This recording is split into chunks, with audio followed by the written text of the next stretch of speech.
to the Oxley MotoGP podcast. A bit different from this usual because we're both here, Peter and I. He's Peter, I'm Matt, in case you don't know. He's much uglier than I am, you can obviously tell that now, right? At least I got hair. Yeah. Right, well, just so awesome to be here. I mean, the Ducati celebrations are just insane this year. Yeah. I mean, this is actually quite quiet for the compared. Well, it's not finished yet compared to what I've known at a few of the other races. They put a lot of effort in creating the party. Yeah. Effort. And that's part of Mark's thing. That this, the Honda team, he was friends with most of them, lifelong friends almost. And Honda not being, everything a bit more conservative. So he's come here and it's just insane, Normally the Gresini team tried to drown out the Ducati team with their sound, so you get this kind of sound battle, like a rap battle. Hilarious, I love it. I mean, I just love when people celebrate madly, because that's, it's like a massive release of emotion. Exactly. Because pressure. It builds up here over the weekend, and then on Sunday, especially even without the wind, you need something on Sunday. Especially after the crash yesterday. Winds and crashes, and so I mean, you have to go mental to be normal tomorrow. Same guys here in the background. Tomorrow morning, 9 o'clock, the door is open. They go out. We have the test. So they celebrate. They don't go mental. Kind of popping the cork is just like their release. Being released, it's the same, a release of emotion. Remember what Valentino always says, that's basically why you race, for the rush from this sensation, but it's very, very short. The next morning when you wake up, you're already worried because I need to do it again. How am I going to do it again? When Wayne Rainey won his first world title, MotoGP title in 1990, he said the sensation lasted about a minute. And then he was depressed, he just wanted to go and win another one. And that's what these guys are like. If you are happy to sit around for 2 weeks feeling great about yourself for having won the title, you're not going to win it next year, No. You've got to be addict. Remember at the summer break when everybody was so keen to go to the beach for having 2 weeks of summer break, Mark said, no, I want to have another race tomorrow because I'm in the flow. I want to be in the flow and I want to become world champion. I want another race tomorrow. Sure. That's another. But anyway, Mark won, as you probably know. And we have different opinions. Don't want to get in the way of this. Fucking hilarious. I think just show that.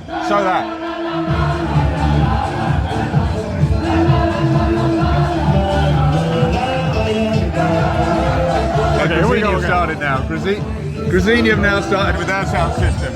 Tell you what I said.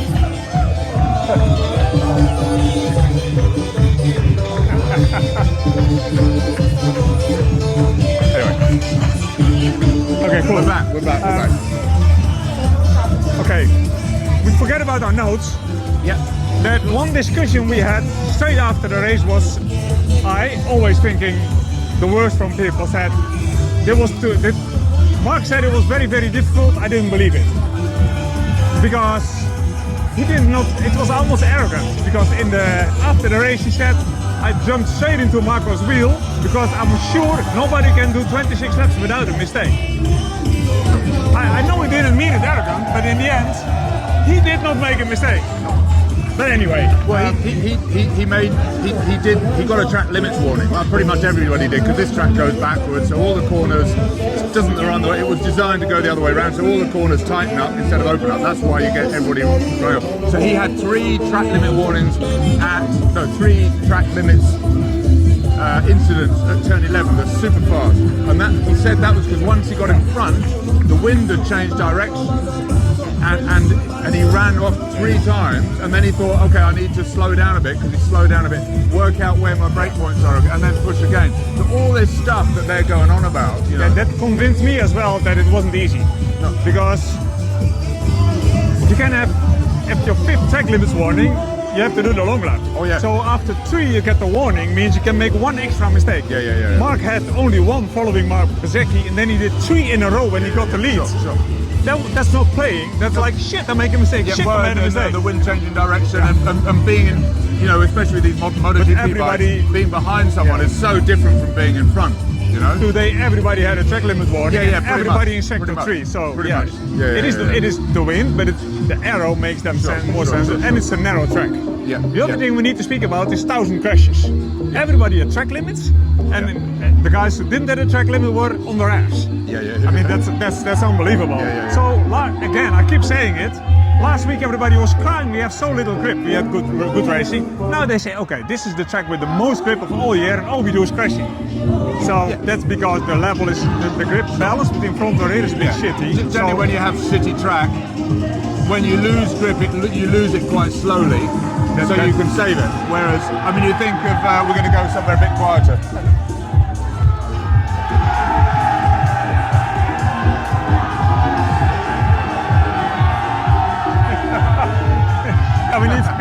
We go there. We know why it is, but it was quite a lot. I mean, it's a lot of crashes in just this race. So I think, you know, when you've got loads and loads of grip, generally when the grip goes, it goes like that. When you've got not lots of grip, it goes slowly. Like, think of Mark saving those saves he did last weekend in Barcelona. You don't see them here. 2 or 3 huge fucking saves. You know, elbow and everything. Yesterday, whoosh, away it went. I mean, we should talk a little bit about that. I mean, I sort of think, would he have crashed yesterday if he'd been on a GP24? There's no doubt that the GP25 is a much riskier bike to ride on the limit, I think, which is why Bagnaia can't do it. You know, Mark's on that limit, and you know, I have no doubt that he'd be faster on a GP20. Zero doubt. No. Faster and safer. Let's all be happy he's not. Yeah, no, absolutely. Yeah. And that brings me to Aprilia and Marco Bezzecchi. I raised my hand, having said a couple of times earlier in the sessions, Marco is not an alien. I still believe he's not an alien. He will never become, because for alien. But still, I'm really impressed to see that a guy that is given a bike, and suddenly he has to develop it, because Jorge Martin went to the hospital and to the hospital. Yeah. But everything, as soon as factory makes some improvement, whatever it is, he uses it. Then they make another improvement. So he's growing quickly with the bike. Yeah. And here in Misano, I never expected it here, because it used to be a bike that's very good on low grip tracks. But here it was a perfect storm. Marco loves this place. Home rounds, it tells you to go a little bit faster. Aprilia did a really good homework. So it's a testimony to the step that Aprilia made, that we are now in what is also a Ducati track, and they're chasing the guy, Marc Marquez, that wins everything. Really keep him honest with Marco Bezzecchi. Yeah. So this Aprilia is really good. Marco's such a fighter, you know. A lot of people, once Mark's got in front and put half a second on, would not give up, but they would be like, oh fuck, you know, I'm fucked. But he kept coming back, whatever Mark did, which is amazing. Say he did the same at Aston, but Mark just said that the other toughest race was Aston. So where Mark really pushed him. And obviously the bikes come on. I spoke to Paolo Bonora, the Aprilia race manager, this morning, and he was sort of saying, you know, we were speaking about it at Austria, they've improved the way the rear tyre works on the way into the corner, so it doesn't snap back, and also so it doesn't overheat the tyre on the way into the corner, which then makes it hot for when they get on the gas and it spins.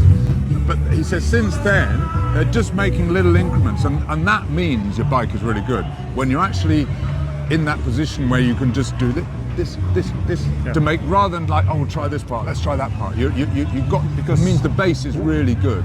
But we have no idea how much, because I know a little bit, how much the teams have to change the whole mindset and the bike literally from last week to here. Sure. It's huge. Yeah. It's huge. It's like suddenly going motor speedway or whatever, you know, a whole different game.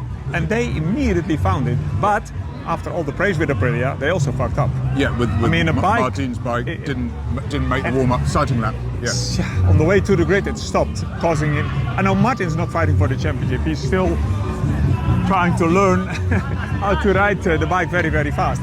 But these things cannot happen, because next year they are fighting for championship with either Bezzecchi or with Jorge Martin. Oh yeah, no, sure. It is a team that have a history of little mistakes on the bike over the last couple of years, and I was so impressed this year. But this one was, that sort of thing can just not happen. I mean, Aprilia, the other thing, Benoit, you know, he said that they have everybody will, they have a league of track grip, and you know, every track is kind of in that league. They give it the number. And Barcelona is the least grippy, and here is the most grippy. So they've literally gone from the least grippy track to the most grippy, and all the riders were saying that on Friday, that the bikes were like incredibly snappy and aggressive, and because you've gone from a slippery track where the bikes are kind of lazy and sliding to this thing where you can put to a super grippy track where you can put loads of load into the bike, and it's then getting really aggressive.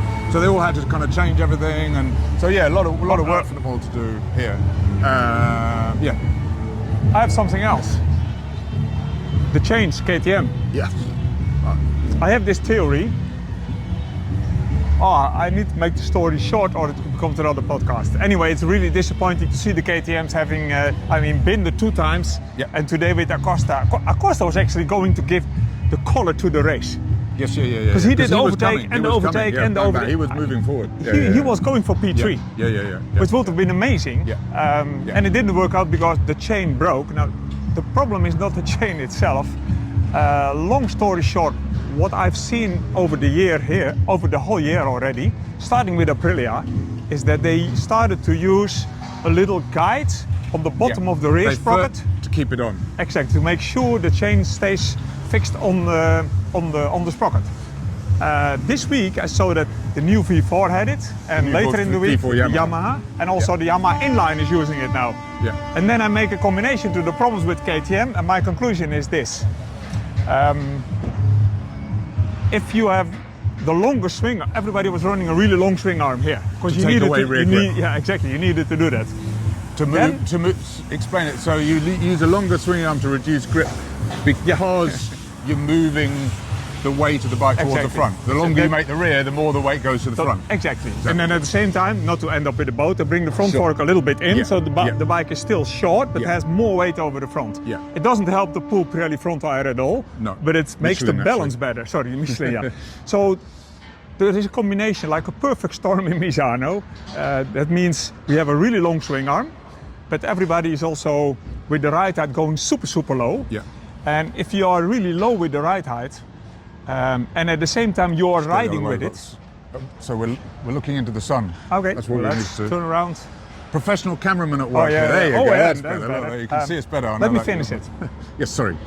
There is turn 7, yeah, which is like the back straight, has a corner, which I don't think is a corner, it's a kink. Yeah, kink, yeah. But they go through that kink with the ride height activated, with the bike low. Right. So that is the only place probably over the whole world where the bike is super low and leaning. And because you lean and a kink makes the suspension go deeper than a normal corner. Sure. So everybody goes super deep there. And the deeper you go, the more tight your chain gets. Yeah. In order to compensate for that, they have to make the chain very loose for the rest of the track. Sure, yeah. And once you brake and you go up, then it's super loose. And that's what happened here. Right. That's pretty sure that what happened here. Yeah, no, that sounds right. And the other, what not many people realize is, if you make the swing arm longer, it also gets softer. Yes. Yeah, more flex, of course. But if I see people changing it 30mm, now 30mm over the swing arm, that's a serious percentage of having another stiffness. Yeah. So it's a combination of everything that must have made Yamaha decide, fuck, we need this guide. Yeah. And KTM, oh shit, we should have needed a guide. Yeah. I mean, basically, that's disappointing. It's another fucking thing about the fucking ride height devices, isn't it? You know? You don't like them? I have the opinion. No, you might as well say it. I'm so sad that they're going in 2027. So, what else? Sorry for the long, boring explanation, but it wasn't boring at all. I love this stuff. If I'm interested, it's not boring, because I'm very easily bored. And I might also be completely wrong, but then I'll make it sound I think you're right. Possible. And that's all that matters. So, I mean, Alex, very solid weekend. I mean, he said, all weekend he was a tenth or two slower than Mark and Marco, so he gave it a good go, but yeah, I mean, awesome, another podium. So the only two guys that can win the championship now are Marc Marquez and Alex Marquez. So whatever happens, if Mark really has to crash his plane on the way to Motegi. No. If Mark fails to finish, there's 12 races left, right? 6 Grand Prix, 12 races. If Mark fails to finish every one of those, and Bagnaia wins every one of those, he still won't be champion, which is it's insane, So I mean, if he loses more than 3 points in Motegi, Mark needs to gain more than 3 points on his brother at Motegi, and then he'll be champion. And then I'll be able to finish my book. I mentioned my book again. I think they bring the t-shirts. Yeah. Well, I mean, that's what Tardozzi said. If somebody asked him after, he said for sure, Yeah. But I always wonder, and I think we've spoken about it before, that it would be so awesome if you could go somewhere and find all the unused championship T-shirts from the last 20 years. All the guys, you go to the last round and there's 2 people, 3 people, and they all get T-shirts printed. And you see one of them, and all the others. This is probably the only year that the other teams don't make T-shirts, just in case. They just don't. I've been in a situation where we had T-shirts, and there's like, you don't want to see them. You're not allowed to see them because it's bad luck. Bad luck. And also afterwards, you're not supposed to see them after. As well, really, you know. It's really one of these secret boxes that nobody dares to open because there's the T-shirt. Just stick them in a landfill or burn them if you don't use them. And actually, who else? I mean, we should talk about the Yamaha V4. I mean, he had 2 long laps. It's not in the like race. I have an option. He had 2 long laps in the race. Augusto Fernandez for a jump in the start. But I looked at his best lap was 1.4 seconds off the lead. Of Marcos, and his best lap at Bruno, which is a longer lap, was 1.2 or something. So I mean, that's not bad. I mean, this is a bike's first race weekend. So I think it's amazing, and I still think that they will put Quartararo, because all this talk about they can't do that because of the aero. They've homologated there. Well, the inline 4 aero will fit the theoretically, in theory, because the V4 is narrower. Also, there's all this talk with Yamaha saying, oh, we can't do it because you have to homologate your gear ratios at the beginning of the season. Your primary ratios and your gear ratios. You have to homologate them, and you're only allowed a certain amount.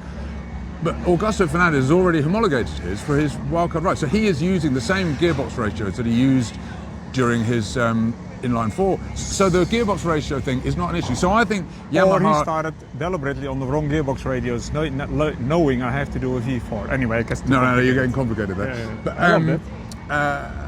so my theory is that Yamaha is saying, okay, we're not going to put any of our full-time riders on it, which is better than saying, no, we are, and then after 2 races saying, oh no, we can't. And then you look really shit.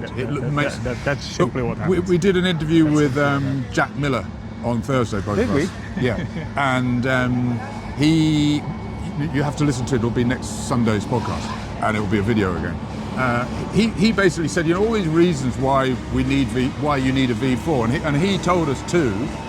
You know, we're not going to go into it detail now because we'll go into it detail next week. But basically, 2 of the other, obviously more horsepower. It's a better battling bike because you can stop and point and squirt. You don't have to use corner speed. But also, engine inertia. It's got a lighter crankshaft. Obviously, they're chasing, you know, V4. It's got a lighter crankshaft. So when you've got a lighter crankshaft, the engine will spins up more quickly, which causes wheel spin, which makes you go slower. The other point is the pivot point of the swinging arm. They're right down at the bottom. They can't go any lower because it's an inline 4 and it's wide. So the pivot point governs how much traction you've got, doesn't it? It's one of the things. We go into it lots of detail next week. But so there, straight away you speak to Jack and like, wow, that's why. That's quite funny. You should film this. Look. Yeah, quick enough. They're taking down all the Red Bull signage. Look. Even for the test, they don't want to get any extra bloody publicity for the test. Only for the weekend. Exactly. Who else? I mean, poor old Joan there Mir. is another thing with the Yamaha V4. Yes, we should speak about that. It uses a little bit too much fuel. Okay. I think after 10 or 11 laps, Augusto already get a red light warning on his. Yeah, then he has to switch power modus, Sure. going to leaner, Okay. and have less power, and maybe even close the throttle a little bit more. Yeah. But it's the usual progress. Remember when Aprilia finally found some horsepower, the first race they went to, the lights were all on. Because you found power, and then you make it running lean as well. Then you find some more power and make it run lean again. We start walking. So walking. It's the normal process with the V4. Yeah, I mean, they finished both races. I think Quartararo would be at least as fast. The other reason to put Quartararo on it is not because, you know, you only get really good data with your fastest riders, you know. So that's one reason they should put Quartararo on it, for the development. You know, the best time to develop a bike is in race weekends, because you're using the track at the same time as all the other bikes. When you go to a test and you're the only person there, and the track isn't the same, it's very difficult to really understand what's going on. So, and also Quartararo needs to learn to ride a V4. He's going to have to change his riding style. The bike will be dead. That's actually, I go crazy with the sun. Sorry, people, we go like this. Yeah. That's the other thing, because I rate Fabio. You may have noticed it. I rate Fabio a lot. But he still has one thing to prove. Can he also be just as special on On a V4. another bike with a Yeah, whole yeah. other character, whether Yeah. it's a V4 or a V, Yeah. on just another, because Sure. all his life Yeah, he yeah, was yeah, on yeah. inline fours, which are basically very fast Moto2s. Yeah. They're all very Yeah, natural. Yeah. I think he will, but he still needs to prove it. But I hope so, but I'm not sure, because he's one of those very natural riders, isn't he? He just does everything. And Which doesn't mean that he'll be able to change stuff. You know what? He'll change himself because he rides the way he rides. You know. Yeah, we're going to go through. We're going to go through here, aren't we? We might as well walk through the tunnel. Who else? But it's a clear sign of the special riders that they have a lot of amazing natural talent. But once you give them something completely different, Exactly. they Don't know need where they time. are. Yeah, but if they don't find it in like half a year, I would get worried. And I'm worried for Jorge Martin because his speed is just not there. All weekend, Not yet. No. For me, Jorge Martin. You're a hard bastard. I am. You don't want to be my employee in my family, or definitely not my friend. I can advise you.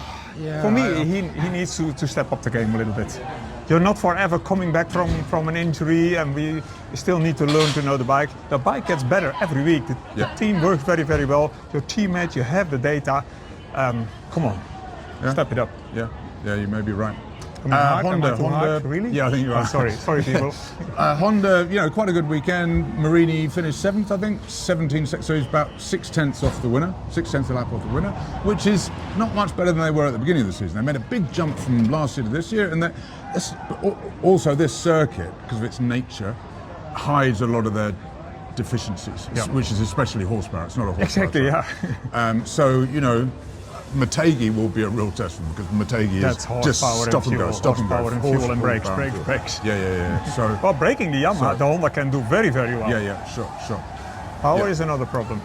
Who else? Well, the fact that Fabio Quartararo gave his bike the finger upsets me. Pedro Acosta. Yeah. I mean, the chain broke, and I understand the frustration because he was going for P3. He had a super pace, could pass when he wanted to. He did that to the bike, same as Mark did to the Honda but in Mark had 2023. a little bit more reason. A little bit. I mean, the thing had been trying to kill him for several years. So I understand it. But no, it's not very bright. It's not very bright. He needs to grow up a little bit in that area, because there's a lot of this. If the bike was giving problems all the time, okay, it's the third chain problem in a weekend. Sure.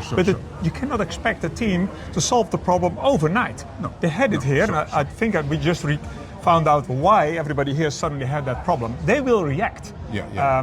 And I understand the disappointment, but no, not a fair. I don't like this. Well, the thing is, it's not like obviously it's a bad corporate thing. You're paid millions of euros a year by a corporation, a big company. So you're dissing your employer. But I would say much more important is you're dissing all the people that are working for you. Yeah. So you've got 50 people here at the track, and you're basically going like that to all of them, saying thank you very much. So I think that's not very bright, because you need to make your crew love you.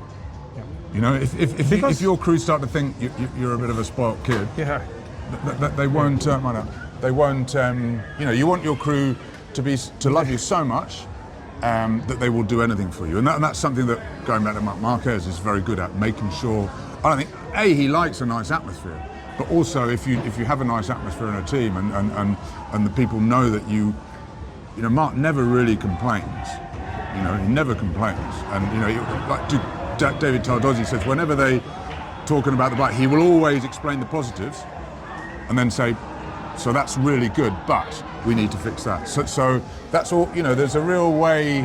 There's a real psychology in how you work with your team, which is so important. Pedro has to grow up a little bit more, because in the end, he's not a guy that that disrespects the team. I'm sure everybody loves working with him. From what I hear inside, he's just a really good kid. But these little short moments. Yeah, he needs to control. You have to control them. We do it from the stairs. Okay, good. So we're going up to the media centre now. You're a little glimpse into our lives. I've been up these stairs. There's more in the celebrations that's going on now. Because that's a brilliant celebration. I've been up these stairs about 500 times this weekend.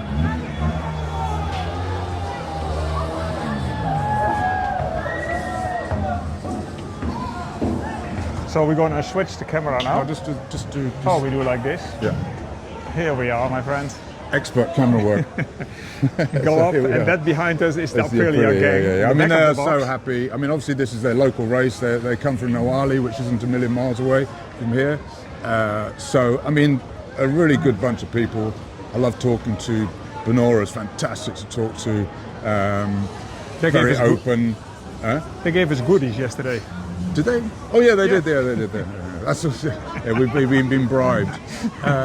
No, I mean really good to see them. And the thing is that they're improving, and Ducati can't improve because the GP25 has a fundamental design problem, and that they're sort of stuck at the end. They're in a dead end with that bike. They cannot fix that problem until next year when they will go back to the GP24 engine. Don't care what anybody says.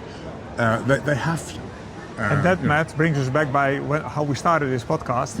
Mark was winning it, but he really needed to work for it. And that's against not his brother on the better Ducati, but against a very good rider, not an alien, a very good rider on a very, very good bike on his home track.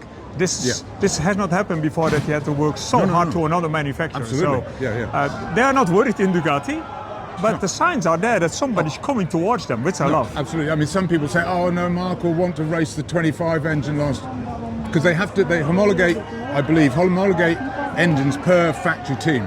So Mark and Bagnaia will have to have the same engine next year. So they can't choose either way. And some people are saying, "Oh no, well Mark will want the 25 because he can win with that." No, Bagnaia isn't his problem. You know, but Bezzecchi and Aprilia. We don't do Bagnaia now. Bezzecchi and Aprilia. Yeah. I mean, Bagnaia quickly, another disastrous weekend, not fast. I mean, 1.2 seconds a lap off in the sprint. And then crashing in the and slowest then crashing today. They always do. I mean, which again, he's generally not a crasher because he... Well, he's very low in the list of crashes. You either somebody that always pushes beyond the limit and crashes, and he's one of those guys that is very. It's like, no, I don't want to crash. I'm going to get. I know where the limit is. I'm at the limit. I'm not going to go over it. But you know, in a race, it happens. You know. It happens on a shit position between riders that he shouldn't be supposed to be dealing with and so on. So it's a full. There is two things, and then we stop it. The Bagnaia situation, no, it doesn't stop. I don't know where it stops, but I don't see him coming back in a couple of weeks and then we found something or I found my confidence. I see him just falling apart for the next races and whatever. But the other thing, the way he wears it, the way he wears his problem. Yeah, he needs to sort his head out. But he wears it with a sort of a pride. I'm suffering. I know I'm suffering. I gave everything and we all work very hard and I'm suffering. I can't get the feeling that I need. He could have been more vague or more aggressive or more negative.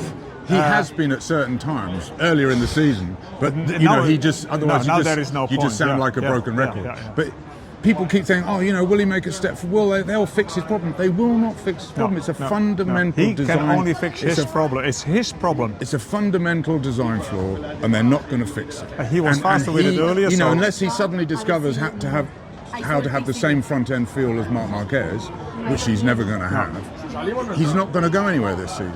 You know, so he's just got to basically accept that fact, which I kind of think he has. Well, I think, you know, obviously you accept it and then you don't accept it. You know, so he's sort of swinging between those two things. But he's just basically got to get through this season uninjured and look forward to next year. That's what his priority should be. You know, don't work on his mentality to kind of suffer. That's where the problem is. To work on his mentality to survive psychologically while having a shit season, and just keep looking forward to next year. You know. Wise words from an old man. Let's finish with that. Hope you guys enjoyed it. You want to say anything, Matt? No, I don't think so. We're going to go off on a tangent. No, I've got nothing to add. And next week? We have a podcast next week? Yeah, we got the podcast. So that will be the interview with Jack Miller that we did. So that will be available next Sunday. Okay. As you probably know, if you want to support us, do what we do. You get loads of extra podcast content on our oxybomb.com. Costs sort of £3 a month or something like that. So we'd be very happy if you supported us to help us keep what we do. All right. That was it. Thanks. Thank Bye, you. everyone. Bye-bye.